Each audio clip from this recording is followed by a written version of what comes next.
محترم بزرگوں، دینی بھائیوں، ملت کے نوجوانوں، دین اسلام مختلف قوانین کا، احکام اور مسائل کا مجموعہ ہے۔ ان قوانین کو اور احکام و مسائل کو سمجھنا اور ان کو اپنی عملی زندگی میں برتنا ہر مسلمان کے لیے ضروری ہے۔ کبھی کبھی ہم یہ دیکھ کر کے پریشان ہو جاتے ہیں کہ مسائل، قوانین اور احکام میں علماء کے اختلافات ہیں، اور اختلاف کی بنیاد پر مختلف فرقے، جماعتیں اور مسالک مسلمانوں کے اندر پائے جاتے ہیں۔ یہ سارے خدشات اور شبہات اس وقت پیدا ہوتے ہیں جب ہم دین کی بہت سی بنیادی باتیں جن کا جاننا ضروری ہے ان سے واقف نہیں ہوتے۔ آئندہ کے چند خطبوں میں میرا ارادہ یہ ہے کہ طہارت کے، نماز کے، عبادات کے احکام و مسائل میں بیان کروں، لیکن اس سے پہلے آج کا خطبہ چند بنیادی باتیں جو ہر مسلمان کو سمجھنی چاہیے، اور اگر وہ بنیادی باتیں ہماری سمجھ میں آ جائیں تو ہم خود یہ فیصلہ لے سکتے ہیں کہ کس مسئلے میں کون سی رائے، کون سا قول زیادہ بہتر ہے اور مناسب۔ یہ اصولی باتیں نہ جاننے کی وجہ سے کبھی کبھی ہم پریشان ہو جاتے ہیں۔ میں آپ کو ایسے سمجھاؤں کہ جیسے دین اسلام کے مقاصد، دین اسلام کے دنیا میں آنے کا مقصد کیا ہے۔ ایک بہت بڑے عالم گزرے ہیں، علامہ شاطبی، انہوں نے کتاب لکھی ہے الموافقات کے نام سے۔ اس میں انہوں نے تفصیل کے ساتھ شریعت کا مقاصد بیان کیے۔ مقصد کا مطلب یہ ہوتا ہے کہ شریعت کا کوئی قانون اس مقصد کو نقصان نہیں پہنچائے گا۔ اگر ایسا کوئی مسئلہ آپ کے سامنے آتا ہے جس سے شریعت کے مقصد کو نقصان پہنچے تو آپ سمجھ لیجئے کہ وہ مسئلہ صحیح نہیں ہے۔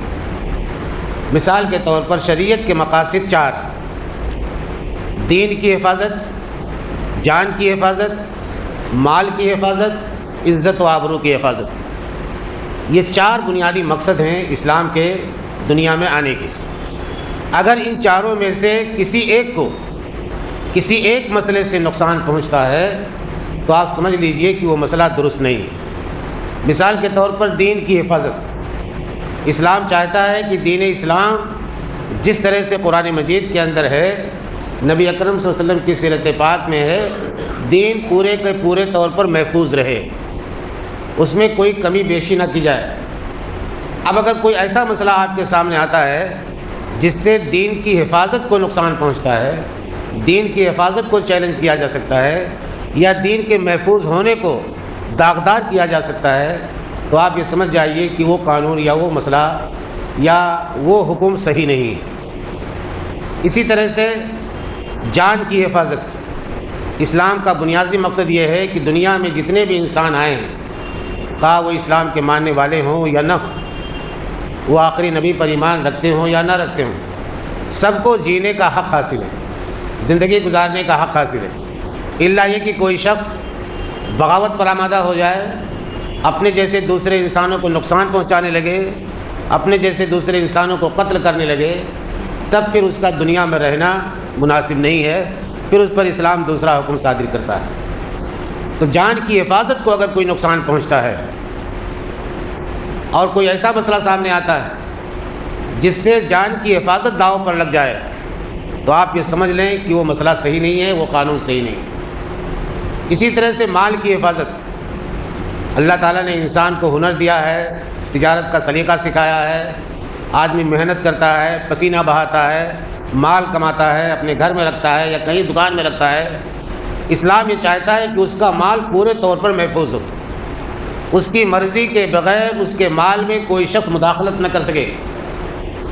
اب اگر کوئی ایسا قانون یا کوئی ایسا مسئلہ آتا ہے جس سے انسان کے کمائے ہوئے مال کی حفاظت داؤ پر لگ جائے یا اس کا مال محفوظ نہ ہو، تو آپ یہ سمجھ جائیے کہ وہ مسئلہ اسلام کا نہیں ہے، اور اگر کوئی ایسا مسئلہ بتاتا ہے تو وہ قابل عمل نہیں ہے، نہ ماننے کے لائق۔ اسی طرح سے عزت و آبرو کا مسئلہ۔ ہر شخص چاہے مرد ہو یا عورت، اسے اپنی عزت، اپنا ناموس سب سے زیادہ عزیز ہے۔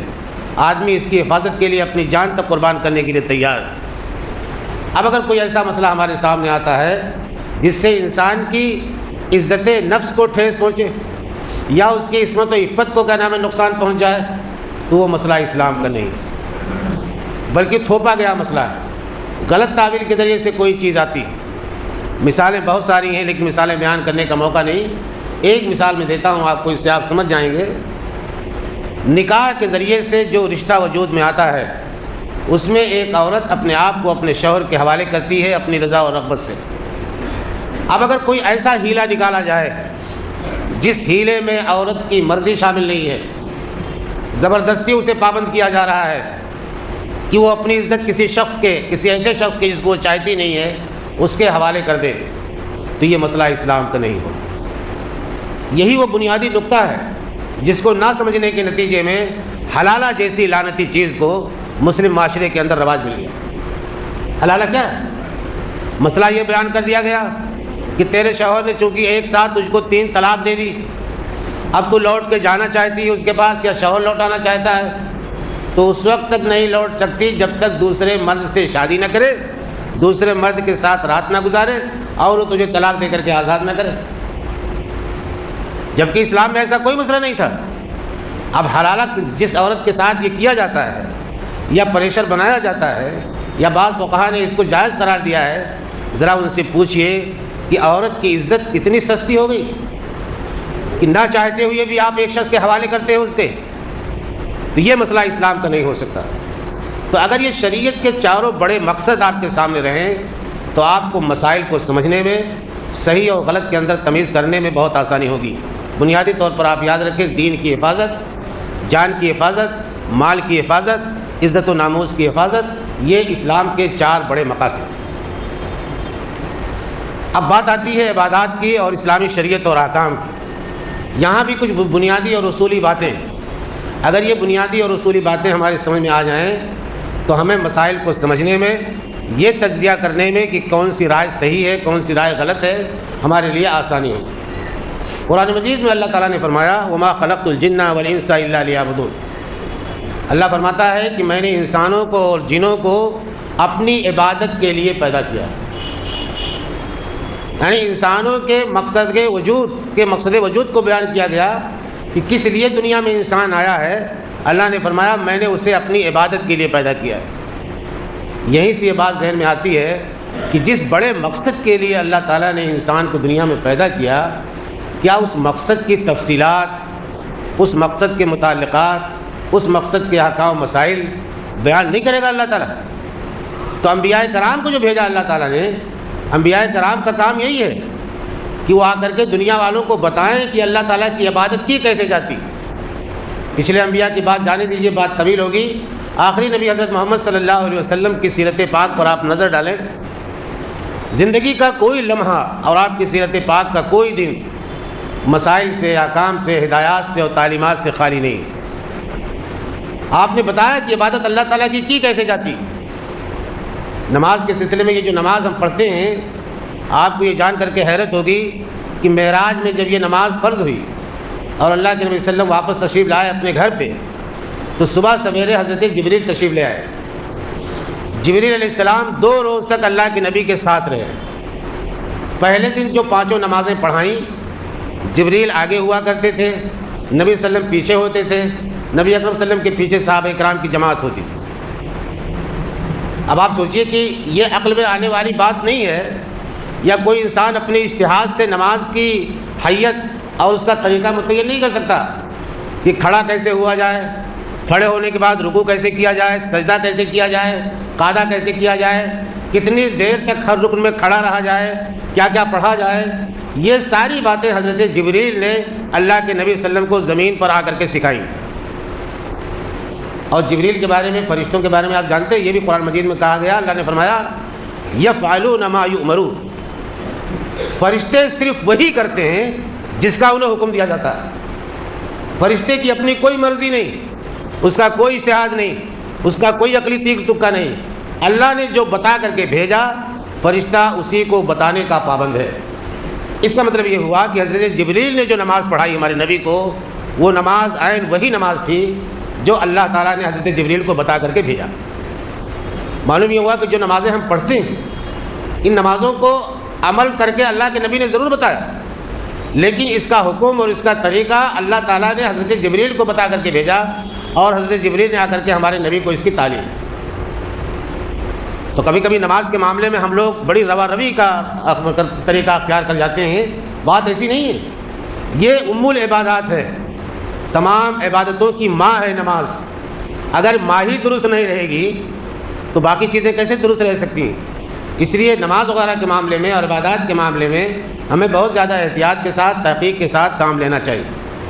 تو عرض یہ کر رہا تھا کہ جب اللہ تعالیٰ نے انسان کو اپنی عبادت کے لیے پیدا کیا تو عبادت کا طریقہ بتانے کے لیے نبی اکرم صلی اللہ علیہ وسلم کو بھیجا، اور آپ نے عبادت کی، صحابہ کرام کو عبادت کا طریقہ بتایا، کون سی عبادت کیسے کی جاتی ہے، نماز، روزہ، زکوٰۃ اور حج، ساری تفصیلات اللہ کے نبی صلی اللہ علیہ وسلم نے بتائیں۔ صحابہ کرام یہاں تک بتاتے ہیں، نقل کرتے ہیں کہ ظہر کی نماز یا عصر کی نماز جو جہری نہیں پڑھی جاتی، اس میں اللہ کے نبی صلی اللہ علیہ وسلم قیام کتنی دیر فرماتے تھے، اور اتنی دیر میں قرآن مجید کی کون سی صورت پڑھی جا سکتی ہے، یہ تک ریکارڈ پر ہمارے پاس موجود ہے کہ ظہر میں اللہ کے نبی صلی اللہ علیہ وسلم ظاہر بات ہے زور سے نہیں پڑھتے ہوں گے، لیکن صحابہ کرام بتاتے ہیں کہ آپ اتنی دیر کھڑے رہتے تھے جتنی دیر میں والشمس وضحاہا پڑھی جا سکتی ہے، اما یتساءلون پڑھی جا سکتی ہے، ارأیت الذی یکذب بالدین پڑھی جا سکتی ہے، الم تری پڑھی جا سکتی ہے۔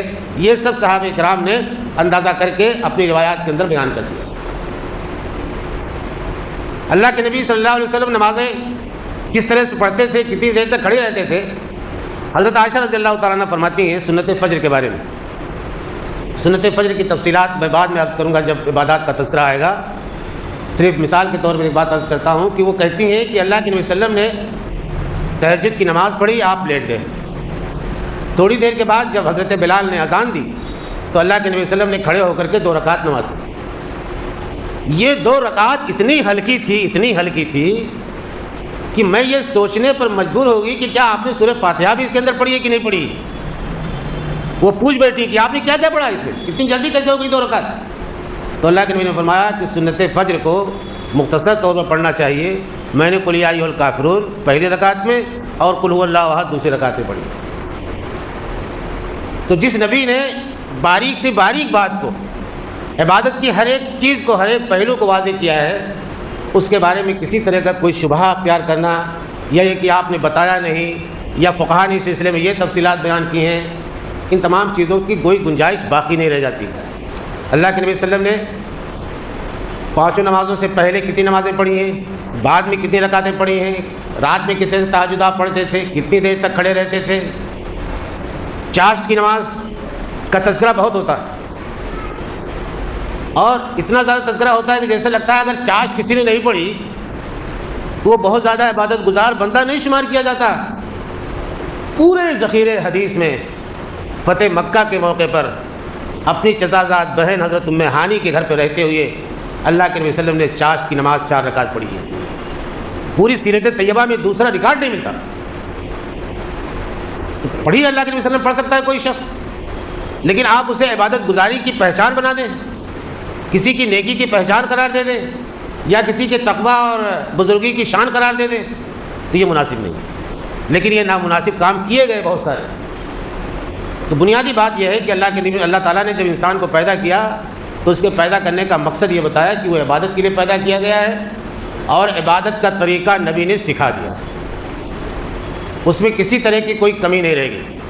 اگر کہیں کوئی چیز رہ گئی ہے، ایک نکتہ اور بتا دوں، اور صحابہ کرام کے ہاں اگر اس کی کوئی تفصیل ملتی ہے تو وہ ہمارے لیے قابل ترجیح ہے، قابل عمل ہے۔ مثال کے طور پر جنازے کی نماز میں رفع دین کیا جائے گا کہ نہیں، عیدین کی نماز میں تکبیرات زوائد میں رفع دین کیا جائے گا کہ نہیں، اللہ کے نبی سے کوئی حدیث نہیں ملتی۔ اس باب میں احادیث خاموش ہیں۔ بعض صحابہ کرام کا عمل ملتا ہے کہ وہ جنازے کی تکبیرات میں ہاتھ اٹھاتے تھے اور عیدین کی تکبیرات زوائد میں بھی ہاتھ اٹھایا کرتے تھے۔ لہٰذا ایک مسلمان کے لیے صحابہ کرام کا اسوہ اور اللہ کے نبی صلی اللہ علیہ وسلم کا یہ فرمان کہ علیکم بسنتی و سنت الخلفاء الراشدین المہدیین، تم میری سنت کو لازم پکڑو اور خلفائے راشدین کی سنت کو لازم پکڑو۔ اسی طرح سے صحابہ کرام کے بارے میں بھی اللہ کے نبی صلی اللہ علیہ وسلم نے جو فضیلت بیان فرمائی وہ اس بات کے لیے کافی ہے کہ اگر کسی مسئلے میں حدیث نہیں ملتی، صحابہ کرام کا عمل ملتا ہے تو وہ ہمارے لیے قابل ترجیح اور قابل عمل ہے۔ یہی نقطہ اور پیدا ہوتا ہے، حدیث ملتی ہے کسی مسئلے میں متعین طور پر، لیکن کسی صحابی کا عمل اس کے خلاف ملتا ہے، تو صحابی کے عمل پر عمل نہیں کیا جائے گا، بلکہ یہ مان لیا جائے گا کہ صحابی تک یا تو وہ حدیث نہیں پہنچی یا ان سے کوئی بھول ہو گئی، اور صحابی سے بھول ہونا یا ان سے غلطی کا ہونا یہ کوئی معیوب چیز نہیں ہے، ہزاروں سینکڑوں مثالیں اس کی موجود ہیں۔ تو جہاں ٹکراؤ ہو جائے حدیث میں اور صحابی کے عمل میں، وہاں حدیث کو ترجیح دیا جائے گا، صحابی کے عمل کو نہیں۔ اگر یہ اصولی بات یاد رہتی یا اس کو ہم نے سمجھا ہوتا تو تراویح کے مسئلے میں اتنی لڑائی نہ ہوتی۔ آج تراویح کے مسئلے میں کیا کہا جاتا ہے؟ حضرت عمر رضی اللہ تعالیٰ عنہ کی سنت ہے۔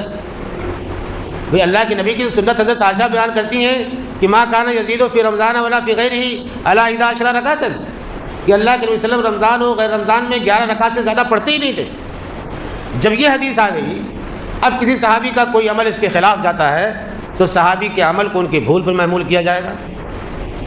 یہاں بات اور بتا دوں کہ حضرت عمر رضی اللہ تعالیٰ عنہ کی طرف غلط طور پر یہ مسئلہ منسوب کیا گیا۔